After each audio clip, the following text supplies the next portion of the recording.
नमस्कार दोस्तों, आपका स्वागत है। आज जो हम कहानी देखने वाले हैं वो योगेश नाम के एक इंसान की कहानी है और एक सच्ची कहानी है। वो हमसे ये कहते हैं कि बचपन से उनको दोस्तों मतलब उनके पैर में कुछ ऐसी बीमारी हुई थी जिस वजह से वो लंगड़ा कर ही चलते थे और उनको बहुत बार यही लगता था कि मेरे साथ आखिर ऐसा क्यों हुआ। और होता है ना कि मतलब ऐसे जो बेचारे लोग होते हैं उनको देखकर सच में बहुत बुरा लगता है। और ऐसे लोग मुझे भी कभी कभी एक दो लोगों ने पूछा है कि आखिर मैंने ऐसा क्या बुरा किया था जिस वजह से मेरे सामने ये आ गया है सारी चीज़ें। तो आज जो हम कहानी देखने वाले हैं सारी लोगों की इसी तरीके से कहानी होगी ऐसा नहीं है। बहुत बार ज़्यादातर बार 70 से 80% ऐसी आत्माएं ऐसे जीवन का इसलिए चयन करती है क्योंकि वो कुछ ऐसे मतलब चुनौतियों का सामना करना चाहती है जिससे उनके लिए उनके विकास के लिए बहुत मदद साबित हो। तो इसलिए बहुत बार उन्होंने कुछ बुरा नहीं किया होता लेकिन फिर भी उनके सामने वो ऐसे पल आ सकते हैं, वैसा जीवन आ सकता है। लेकिन आज योगेश जी को जो हम कहानी देखने वाले हैं वो हमसे ये कहते हैं कि वो ऐसे ही लंगड़ा कर बेचारे चलते थे और एक दिन उनके सामने वो पास्ट लाइफ रिग्रेशन करने चले गए थे और वो पास्ट लाइफ रिग्रेशन में पहुंच गए।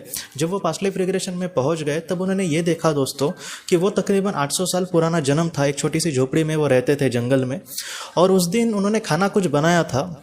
वो इंसान का ही उनका जन्म था और उन्होंने उस वक्त खाना कुछ बनाया था। और जैसे आपको भी पता होगा बाहर मतलब गांव में वगैरह ऐसे बाहर ही ऐसे मतलब चूल्हा वगैरह जलाई जाती है।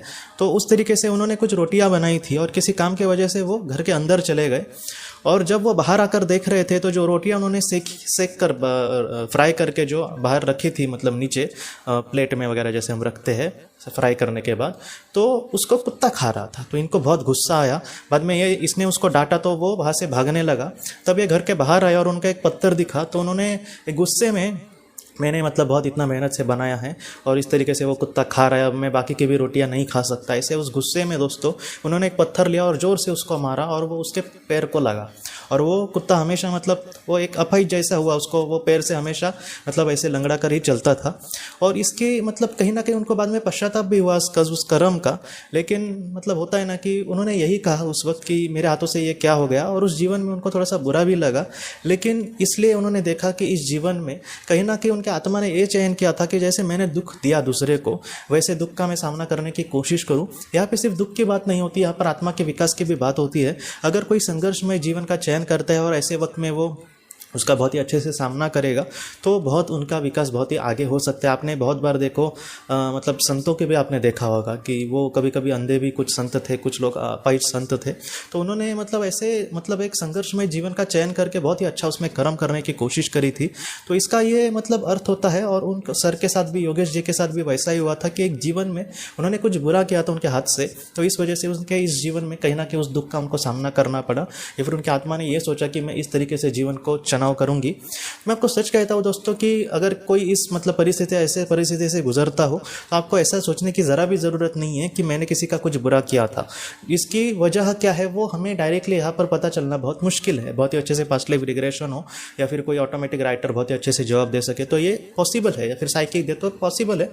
लेकिन हमें ऐसा ज़रा भी नहीं सोचना चाहिए कि जैसे मैंने किसी के साथ बुरा किया होगा, आज मुझे समझो अच्छे से नहीं दिख रहा तो उस वक्त मैंने किसी को मतलब परेशान किया होगा, ऐसा ज़रा भी नहीं है। हो सकता है कि हमारे आत्मा ने विकास के लिए कुछ ऐसी चीज़ों का निर्माण किया होगा, चयन किया होगा और एक ना एक दिन हमें मतलब 100% उसका जवाब मिलेगा। कभी निगेटिविटी लेकर कभी भी जीना नहीं चाहिए। मुझे भी पता है कि ऐसी अगर निगेटिविटी लेकर हम अगर जिए तो हम अच्छा कर्म नहीं कर सकेंगे, पूरा जीवन हमारा अपने आप को कोसते ही चला जाएगा। ऐसा नहीं करना चाहिए। जो स्थिति अभी फ़िलहाल वर्तमान में है उसको एक्सेप्ट करके हमें आगे बढ़ना है। हमेशा ही ऐसी परिस्थिति नहीं रहेगी। हम मतलब अच्छे कर्मों से हम बहुत ही अच्छे कुछ बन सकते हैं दोस्तों, क्योंकि ऐसे भी मतलब बहुत लोग हैं जिनके पास मतलब वो फिजिकली अच्छे नहीं थे लेकिन फिर भी आज हम उनको बहुत ही बड़ा मानते हैं।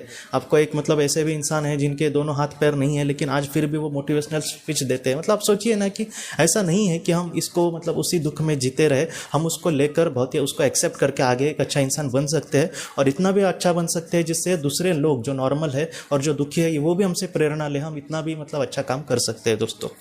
तो दोस्तों हम अपने अगली वीडियो में किसी नए विषय को लेकर मिलेंगे। तब तक आप अपना अपने परिवार का ख्याल रखना। आपका बहुत बहुत धन्यवाद। जिंदगी की रोशनी ये एक कंसल्टेंसी है जो ऐसे लोगों को मदद करने की कोशिश करती है जिन्होंने किसी अपने को खोया है या फिर जो लोग अपने जीवन में बहुत ही ज़्यादा दुखी है।